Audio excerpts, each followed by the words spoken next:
Salam saudara yang terkasih di dalam Tuhan, bertemu kembali dengan saya, Pastor Rudi Sianturi. Bagaimana kabar saudara saat ini dalam kasih karunia Tuhan pastinya. Dan saya berharap dan saya berdoa kita semua dalam kasih karunia dan dalam anugerah Tuhan.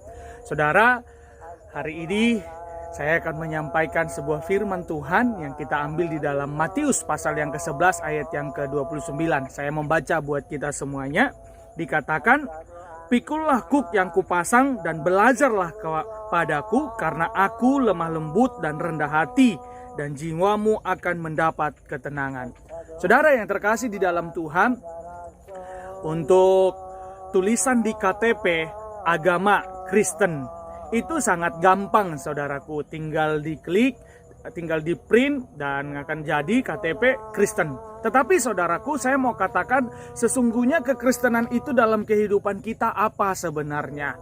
Kekristenan itu saudaraku gampang mengucapkannya, Kristen. Tetapi saudaraku, kekristenan itu berkali-kali atau di beberapa video juga saya katakan sebenarnya kekristenan itu bukanlah agama yang penuh dengan aturan-aturan dan yang harus kita lakukan semuanya sesuai dengan aturan-aturan yang ada. Tetapi kekristenan itu adalah sebuah hubungan di mana hubungan kita dengan Tuhan, dengan Kristus Yesus yang mulia itu. Saudaraku, apa ajaran Yesus kepada kita? Ajaran Yesus kepada kita adalah untuk kita mengasihi. Itu yang paling utama. Tetapi saya bukan sedang membahas itu, tetapi saya sedang membahas ajaran Yesus tentang kasih, di mana kita bisa melakukannya atau melakukan kasih itu. Bagaimana kita bisa melakukan kasih itu? Saudaraku, di tengah-tengah pandemi, di tengah-tengah situasi kondisi dunia hari-hari ini, banyak pergumulan, banyak permasalahan yang kita hadapi, dan di depan mata kita mungkin antara suami dengan istri, anak-anak dengan orang tua, dan dalam segala macam hal. Tidak dapat dipungkiri saudaraku, mau orang Kristen, mau orang percaya, mau bukan orang percaya, mau orang dunia, orang jahat, namanya gesekan, namanya sentilan, namanya bersentuhan, gesek-menggesek itu ada. Siapapun itu, baik itu mungkin antara suami dengan istri, orang tua dengan anak, saudara kandung, bahkan juga hal-hal yang lain. Kita tahu dan kita melihat juga yang mulia, yaitu Yesus Kristus Tuhan kita juga mengalami yang halnya demikian. Tetapi saudaraku, kita sebagai anak Tuhan, sebagai orang Kristen, sebagai orang yang percaya, kita berkata bahwa Yesuslah Tuhan dan Juru Selamat kita. Untuk mengatakan itu saudaraku sangat gampang. Bahkan untuk membaca, untuk melihat firman Tuhan ini, mendengar firman Tuhan itu gampang. Bagaimana kita bisa menjadi pelaku firman Tuhan? Bagaimana kita bisa melakukan ajaran Tuhan itu, ajaran Yesus itu tentang kasih itu saudaraku. Nah, firman Tuhan ini mengatakan, firman Tuhan ini mengajarkan kepada kita di ayat yang ke-29 berkata, "Pikullah kuk yang kupasang dan belajarlah padaku, karena aku lemah lembut dan rendah hati, dan jiwamu akan mendapatkan ketenangan." Saudaraku, bagaimana kita bisa menjadi pelaku firman Tuhan? Bagaimana kita bisa menjadi orang yang melakukan kasih atau yang mengajar melakukan yang diajarkan oleh Tuhan Yesus, Sang mulia itu, yang mulia itu? Yang pertama, untuk kita bisa menjadi pelaku firman Tuhan, untuk kita bisa melakukan ajaran Kristus, yaitu kasih, dikatakan pikullah kuk yang kupasang. Saudaraku, saya berada di tengah sawah, cuman karena memang sudah sore saudaraku, dan ini bukan musim membajak.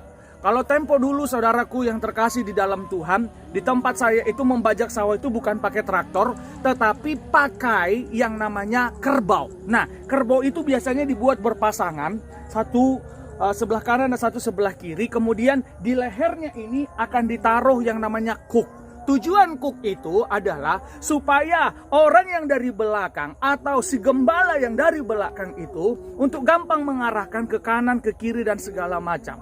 Ada batasan-batasannya atau alat untuk mengontrol. Nah, saudaraku yang terkasih di dalam Tuhan, kenapa Yesus berkata, "Pikullah kuk"? Nah, ternyata di dalam kehidupan kita ini, Tuhan mau kita itu dikontrol oleh Tuhan melalui firman-Nya.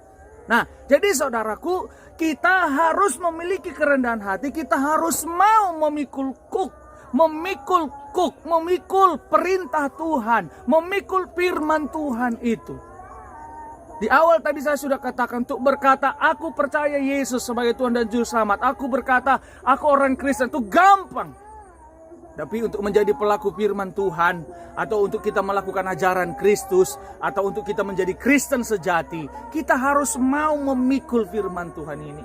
Kita harus mau jadikan firman Tuhan ini tolak ukur kita. Kalau tidak, saudaraku, sia-sia kita akan menjadi orang Kristen. Nah, yang kedua, apa saudaraku? Yang kedua dikatakan di sini ialah belajarlah padaku. Nah, yang kedua, saudaraku, kita harus belajar kepada Kristus, belajar kepada Yesus, saudaraku. Belajar kepada Yesus, Sang Mulia itu, saudaraku. Itu sebabnya saya katakan kekristenan itu sesungguhnya bukan agama yang setiap hari kita harus baca firman Tuhan. Itu harus memang baca firman Tuhan, terus berdoa, habis itu udah selesai. Enggak, saudaraku. Tetapi kita harus izinkan firman Tuhan mengubah hidup kita, mengubah karakter kita, mendewasakan kita. Dan kita harus izinkan firman Tuhan itu menjadi batasan atau menjadi patokan atau mengatur hidup kita. Menjadi kuk dalam kita. Kemudian kita harus belajar kepada Yesus. Bukan belajar kepada manusia, bukan belajar kepada siapa-siapa. Bukan belajar kepada dunia ini, tapi belajar kepada Yesus. Apa yang Yesus lakukan atas ajarannya? Dikatakan mengasihi. Kita melihat pada waktu Yesus diperhadapkan dengan orang-orang Farisi, orang-orang ahli Taurat, dengan imam-imam besar, bahkan juga dengan Raja Herodes dan lain-lainnya. Kita melihat, saudara, Yesus tetap mengasihi mereka. Dan Yesus tidak melakukan pembalasan. Sekali lagi, Yesus saja mengalami yang namanya gesekan, yang namanya pro kontra. Yang mempro kontra Yesus siapa? Saudara tahu, ahli-ahli Taurat, orang-orang Farisi. Bahkan kita tahu yang menjual Yesus siapa? Muridnya. Pro kontra itu pasti ada, saudaraku. Tetapi Yesus melakukan firman yang diajarkannya. Dan itu dikatakan kita harus belajar kepada Dia. Saudaraku, kalau kita berkata kita orang Kristen, kita harus belajar kepada Yesus. Jangan jadi dunia ini patokan kita, dan jangan jadi diri kita sendiri jadi patokan kita, tapi Kristus, tapi Yesuslah yang menjadi patokan kita. Saudara yang terkasih, yang ketiga apa? Yang ketiga dikatakan rendah hati. Belajarlah kepadaku karena aku lemah lembut dan rendah hati, dan jiwamu akan mendapat ketenangan. Nah, saudaraku, yang ketiga, kita harus belajar, bukan hanya sekedar belajar, tapi kita harus melihat atau meniru Yesus, atau mengikuti kerendahan hati Yesus.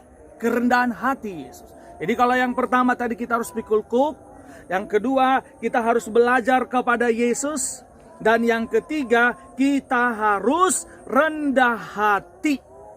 Rendah hati. Yesus sangat rendah hati, saudaraku.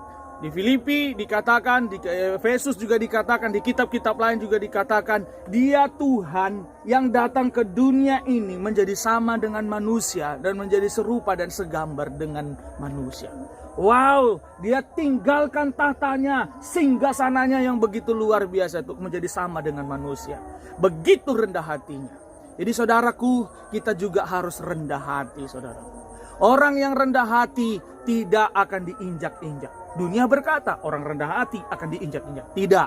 Tapi firman Tuhan berkata orang yang rendah hati akan ditinggikan Tuhan. Dan Tuhan paling suka dan paling senang dengan orang yang rendah hati. Tapi Tuhan marah dengan orang yang congkak, dengan orang yang tinggi hati. Dan Tuhan akan merendahkan dia.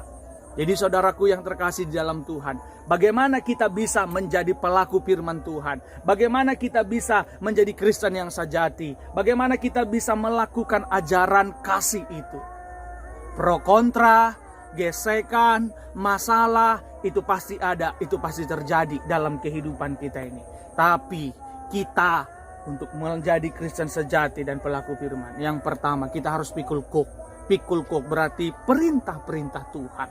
Kalau kita mengaku Yesus adalah Tuhan dan Juru Selamat kita harus pegang perintahnya. Dan yang kedua, belajar kepada Yesus, bukan kepada yang lain.